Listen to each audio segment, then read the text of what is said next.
What's up everyone? So today's video is going to be a rehousing video of two different species of millipede. So without further ado, let's get into it.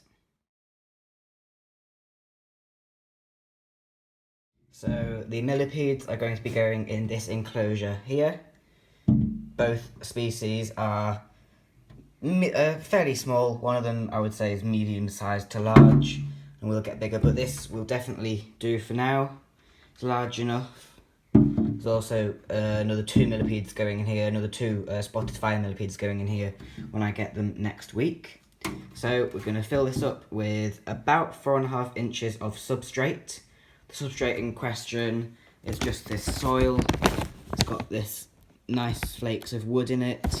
As that decays, it will create a nice food for the millipedes and also a nice burrowing medium for them to burrow into. And we're going to mix into that some of this. This is just decayed leaf litter.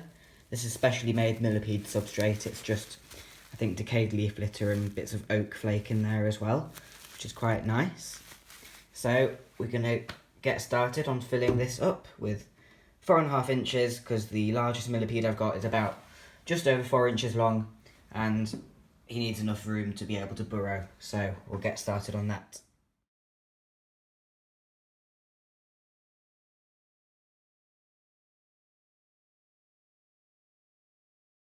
Right then, so that's all the soil that we're going to put in there. I'm now going to put in some of this nice millipede wood and leaf litter in here. So just going to grab a big chunk and just sprinkle it around there. Probably put in a little bit more.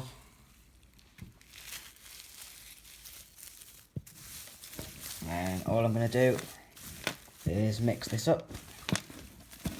There's enough food for them throughout the substrate. Probably put in a bit more of that leaf litter.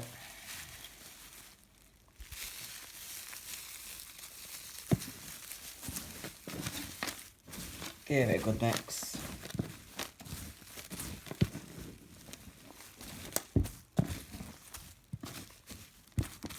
And there we go, that's the millipede substrate sorted. Also got some of these lovely twigs. So these millipedes that I'm going to be putting in here love to climb, so I'm just going to sort these sticks out. Millipedes I'm getting, most notably the fire millipedes I'm getting next week, really do love to climb. So I'm just going to try and, there we go, give them some climbing space there. I've also got a nice bit of just cork bark that can go in there for them, so they can hide under that and also eat off it as well.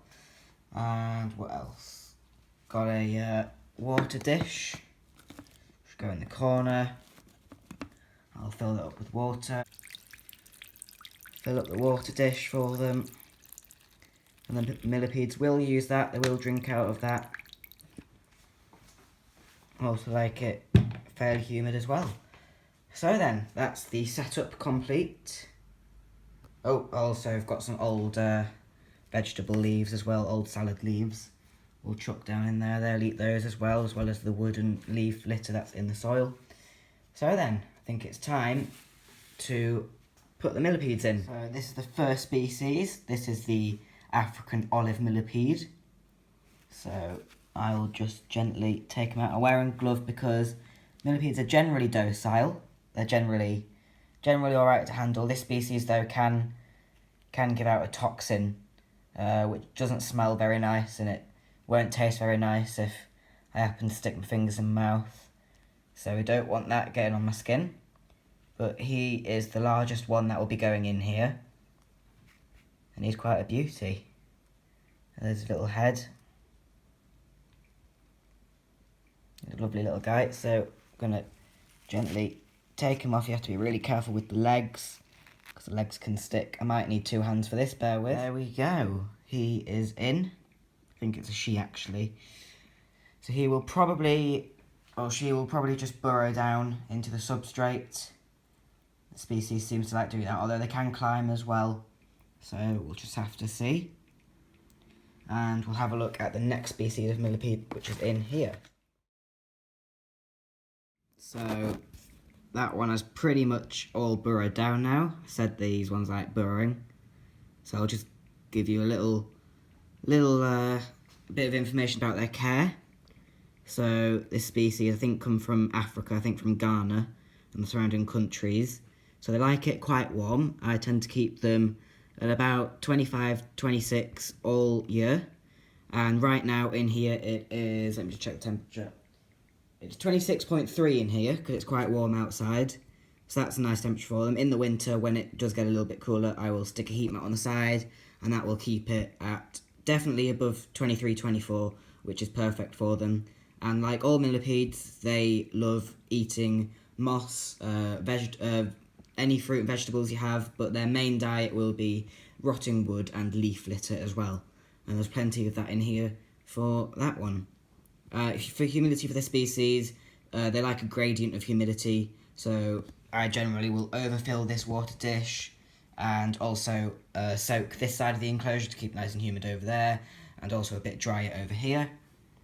And they do like to climb, I've read. It has just disappeared completely under the substrate down there. They do like to climb and they also do like to burrow, so it is definitely necessary to provide a nice deep layer of substrate for them. But yeah, we will have a look at the next species. And there we go, that is the other species of millipede that we will be rehousing today.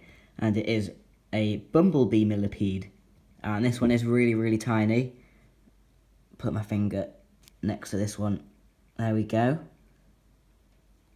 See how small it is. It is really small, but it will be fine in a large enclosure. It will just burrow down to the bottom. And these ones do get to around about 4 inches in length, so they do get quite big. I mean, they're a medium-sized species, but definitely a lot bigger than this.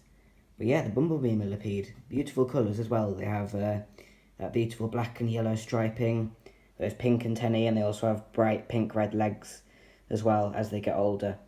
So yeah, it really is a beautiful species of millipede.